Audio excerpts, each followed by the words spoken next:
State of the Nation.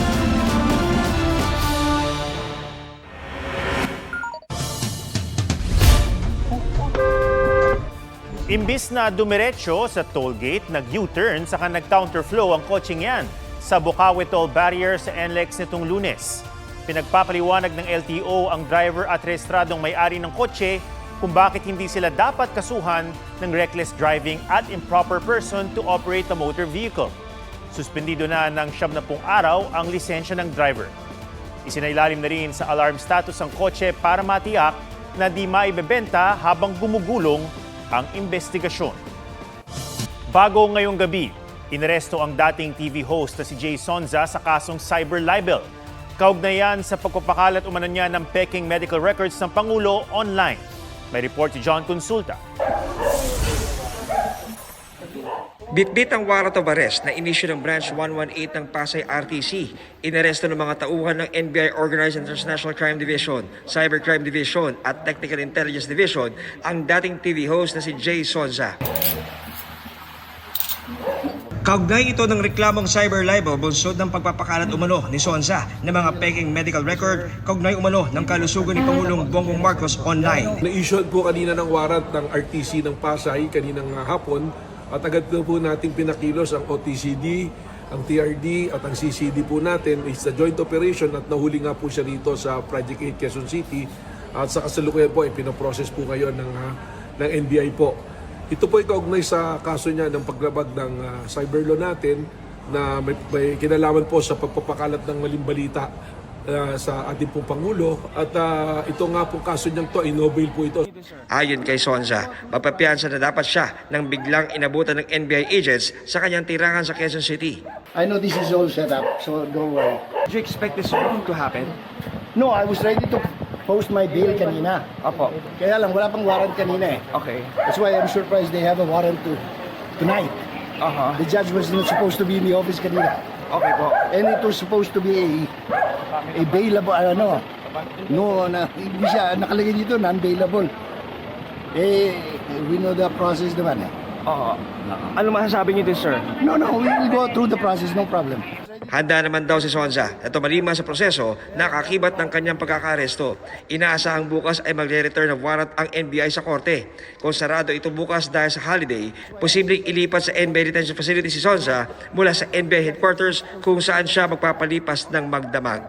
John Consulta, GMA News. Suwestyon ng kampo ni Jay Sonza ang pag-aresto sa kanya.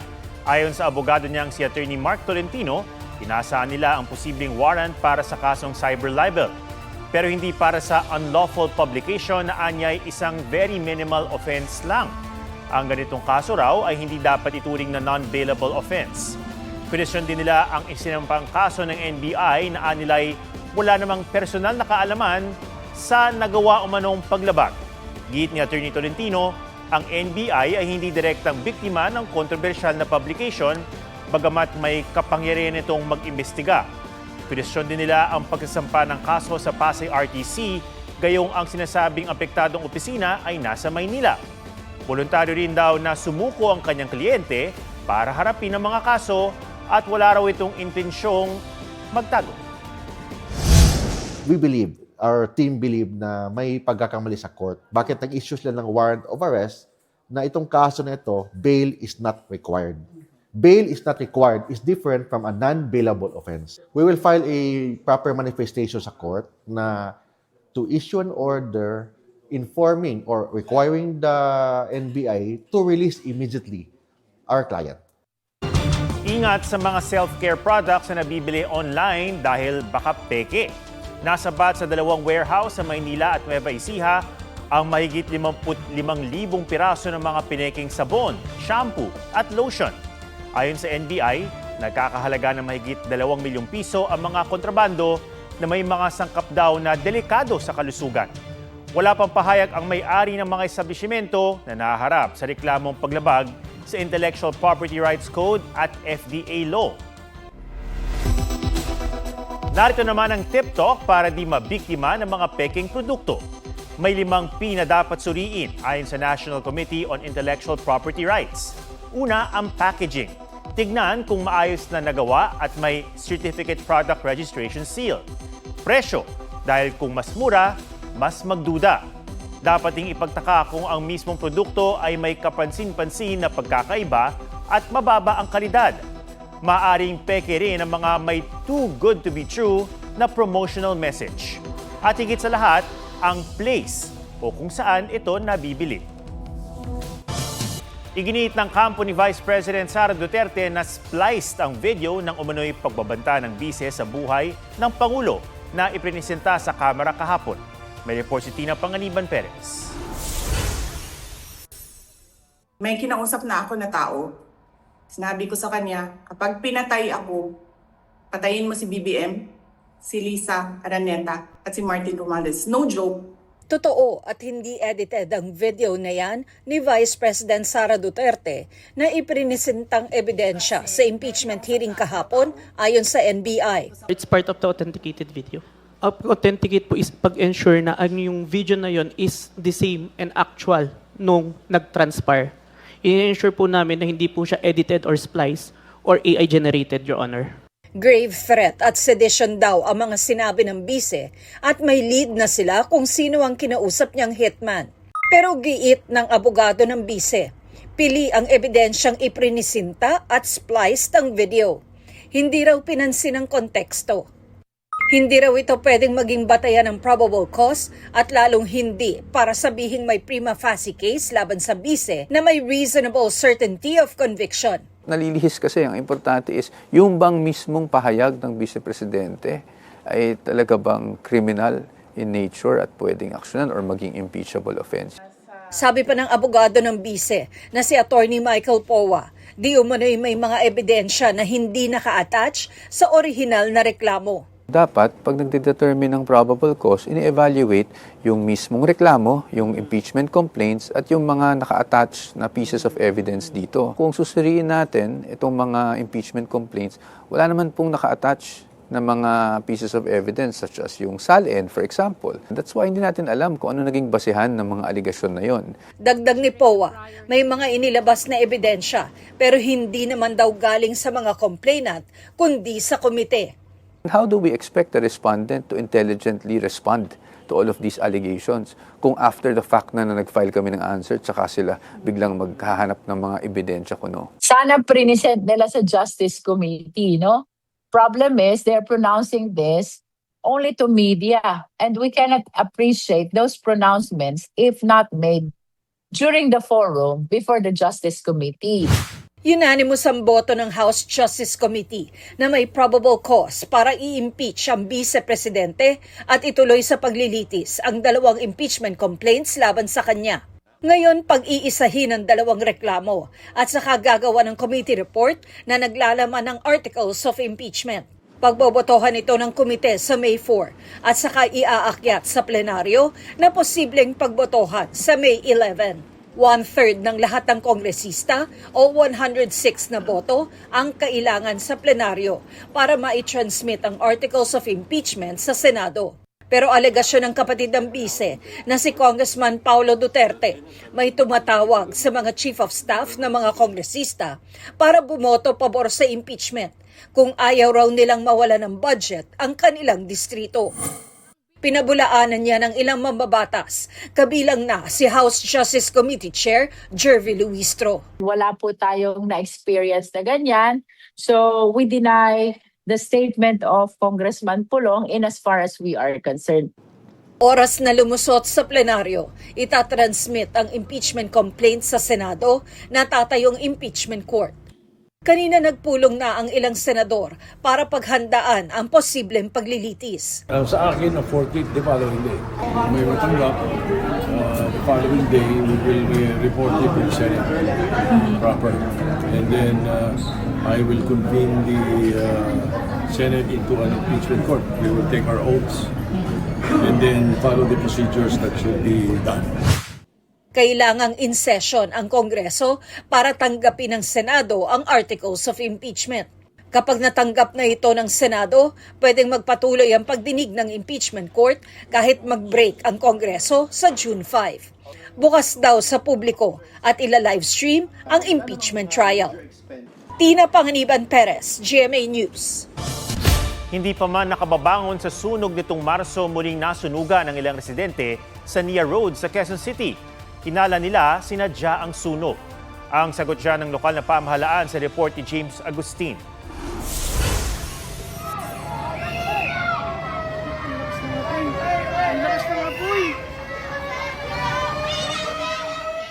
Nataranta ang mga residente ng Payatas A, Quezon City na sumiklab ang sunog sa kasagsagan ng matinding sikat ng araw. Umakyat ang sunog sa ikatlong alarma. Sa tindi ng init at dami ng tao, nahirapan ng mga bomberong apulahin ng apoy. Masisikip yung mga daanan, ng mga iskanita. Tapos mainit yung araw. Talagang magliliyab yung mga light material sa loob. Kanya-kanyang hakot ng gamit ang mga residente. Ang ilang sumubok na isalba ang kanilang gamit, nagtamo ng minor injuries. Inimbestigahan pa ang sanhi ng apoy. Ang mga taga Nia Road sa Quezon City na hindi pa man nakakabangon mula sa sunog nito lang Marso, nasunugan ulit. Ayon sa mga taga-barangay, mahigit 71 pamilyang naapektuhan. Hindi pa tukoy ang sanhi ng apoy pero hinala ng mga residente, sinadya ang panununog. Kamakailan binigyan raw sila ng lokal na pamahalaan ng hanggang May 30 para umalis dahil tatayuan ng vertical housing ang lugar. Pumayag na kami nung meeting namin na aalis kami. Tapos kailangan pa ganyanin kami. Wala naman nananadya. Hindi pa namin alam kung ano talaga yung pangyayari. Sabi naman ng QCLGU walang batayan ng aligasyon dahil sa paunang imbestigasyon ng BFP, pagsusunog ng tanso sa abandonadong bahay ang sanhi ng apoy. Ay my gosh! Hala! Sobrang lakas! Ayan guys, so ang daming bombero. Nasa 600 pamilya naman ang nasunugan sa Santa Cruz sa Maynila. Ang ilan lumikas na kasama ang mga alagang hayop. Hindi pa tukoy ang pinagmulan ng apoy at ang halaga ng pinsala. Ay Diyos ko Lord. Nagliyab naman ang isang tricycle sa Sultan Kudarat. Ayon sa mga nakasaksi, nangyari yan habang umaandar ang tricycle. Wala naman nasaktan. Inimbestigahan pa ang dahilan ng pagliyab. Nasunog naman ang 150 ektarya ng kagubatan na bahagi ng Bulkang Kanlaon. Aminado ang BFP na pahirapan ng pag-apula sa apoy dahil nasa loob ng 4-kilometer permanent danger zone ng bulkan ng Grass Fire. Inaalam pa kung paano ito nagsimula. James Agustin, GMA News. Kinumpirma ng opisyal ng Czech Republic na totoong nahuli at nadetain sa kanilang bansa si dating Congressman Zaldico bago nakalaya. Ayon sa Malacanang, sinabi ito ni Czech Embassy Charge d'Affaires Eva Tenzin kay Pangulong Marcos sa kanilang pulong kahapon. Patipid daw ang paliwanag ni Tenzin dahil sa sinusunod nilang international, European at national laws. Tiniyak naman daw nitong makikipagtulungan sila sa Pilipinas sa paghahabol kay Ko nang naayon sa kanilang batas. Sa pulong naman kay French Ambassador Marie Fontanelle, tinanong ng Pangulo kung bakit hiniling ng France na palayain si Ko. Pero sabi ng French Ambassador na hindi siya makapagbibigay ng anumang impormasyon. Sa impormasyong nakuha ng Foreign Affairs Department sa France sa gain ng asylum petition, si Ko. Ang bungad po ng Pangulo ay patungkol sa estado ni Zaldico na isang fugitive. So naintindihan po ni French Ambassador at sabi niya po na naiintindihan niya at alam niya na pugante, fugitive, itong si Mr. Zaldico at kinakailangan may harapin na accountability. Inanod ang isang patay na sperm whale sa dalampasigan ng barangay Batohanan o Batohonan sa bayan ng Viga, Catanduanes. Sinusuri na ng LGU ang sanhi ng pagkamatay ng balyena. Nakikipag-ugnay na rin ng lokal na pamahalaan sa Bureau of Fisheries and Aquatic Resources para sa maayos na pag-dispose ng balyena upang maiwasang maging banta sa kalusugan ng mga residente. Kanya-kanyang diskarte ang ilang nagtatrabaho sa ilalim ng tirik na araw para mapawi ang init. Pero sa Baguio City, biglang bumuhos ang malakas na ulan at naminsala sa ilang bahay. May report si CJ Turida ng GMA Regional TV. Sinuong ng mga modern jeep na yan ang rumaragas ang tubig nang biglang bumuhos ang malakas na ulan nitong Martes sa Baguio City. Ang ilang bahay, putikan hanggang sa loob matapos pasukin ng baha. May mga naapektuhan din sa pagguho ng lupa. Sa barangay Dominican Mirador, nabutas ang dingding ng isang bahay matapos mabagsakan ng malaking tipak ng bato. Nagpaabot ng tulong ang Baguio City LGU sa mga apektadong residente. Ayon sa Pag-asa, ang mga pag-ulan ay dulot ng thunderstorms na isa rin sa mga epekto ng umiiral na easterlies. Itong easterlies kasi mainit sa umaga hanggang tanghali hapon. Then ito po yung time na nagde-develop ng mga cloudiness natin at nagkaroon tayo ng mga thunderstorms. Kung ang Baguio tila nabiyayaan na ng pag-ulan, sa ibang lugar sa norte, tuloy ang pasakit ng matinding init. Sa Lawag City, Ilocos Norte, maya't maya ang pagkikilamos ng ilang construction worker na babad sa araw. Inaagaan na lang ho namin ang pagpasok, tapos para hindi kami umubutan ng tanghalian na sobrang init ang katanghalian. Mga alas 11, ganyan, umuwi. Nagpapahinga na kami. May tubig naman po kaming binibili at yelo. Ayun na lang po, sa init at pagod. Pati ang mga hayop apektado. Ang ilang alagang baboy 8 beses na kung paliguan. Pinapaliguan na namin para maiwasan natin ang heat stroke. Ang Iloilo City LGU, sinimulan nang magtayo ng 3 cooling stations para pahingahan ngayong mainit na panahon. Kailangan yan lalo't ilang araw nang naitatalang danger level na heat index sa lungsod. Kanina, sa Iloilo City rin naitala ang pinakamataas na heat index na pumalo sa 44 degrees Celsius. Naitala rin yan sa Virac, Catanduanes at Dumangas, Iloilo. 9 na iba pang lugar ang nakaranas ng init na nasa danger level. Bukas, posible pa rin ang danger level na heat index sa 11 lugar sa bansa. Pinakamataas sa Dagupan City na posibleng umabot sa 43 degrees Celsius. Mula sa GMA Regional TV, CJ Torida, GMA News. Meet Gregorio Andres, ang third bundle of joy ni Juancho Trevino at Joy Spring. Rian Ramos may sweet birthday message sa wifey na si Michelle D. Sa social media post ni Rian, sinabi niya kung gaano niya na-appreciate ang presence ni Michelle sa buhay niya.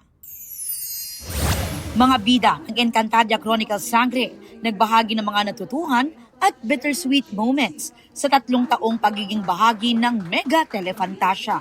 Sa kabila ng nangyayari sa mundo, sa kabila ng mga nangyayari sa amin, yung magic ng Encantadia, isa siyang palabas ng pag-asa. Nasa Sepangs na talaga ako. Akala ko the last time masusuot namin to is yung last taping day. Pero, di ba? Ano ba? Sa amin na ba tong costume? Nakailang last day na ako sa iba't ibang show. But when I got home, tapos na-realize ko nga yung huling tanggal ko na ng braids, umiiyak na ako. Hindi pa rin nagsisink in sa akin lahat eh. Kasi may mga ganito pa siguro. Nakikita ko pa sila. Pero siguro kapag totally na hindi ko na nasuot yung etong costume, doon ko lang siguro marirealize. Aubrey Carampel, GMA News. May magbabarkada mula Iloilo na 1 call away na lang matapos silang mag-ambagan at sorpresahin ng bagong cellphone ang kanilang kaibigan. Pusuan na yan si report ni Joseph Moro. Habang kumakain sina Heart, Marinel, Jello, Treya at Darvin, takang-taka si Darvin sa inilapag na kahon na may lamang bagong mobile phone.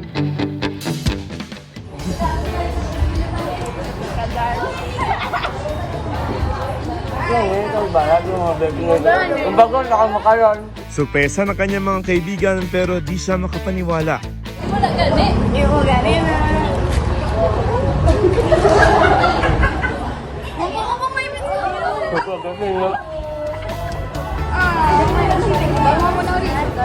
Amay pakana si Treya. Matagal na raw kasi niyang nakikitang sira ang cellphone ni Darvin at ramdam niya ang hirap ng kaibigan tuwing may schoolwork na kailangan tapusin.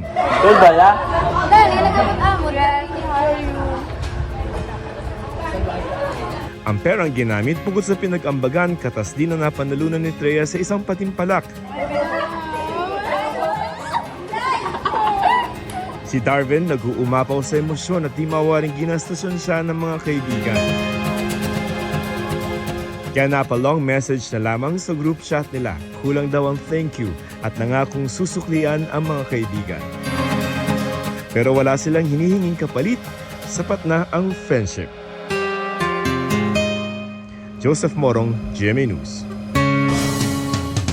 At yan ang mga balitang dapat niyong malaman. Ito ang GMA News. Walang kinikilingan, walang pinoprotektahan. Noon at ngayon, serbisyong totoo. Ako si Ato Maraulio at ito ang State of the Nation.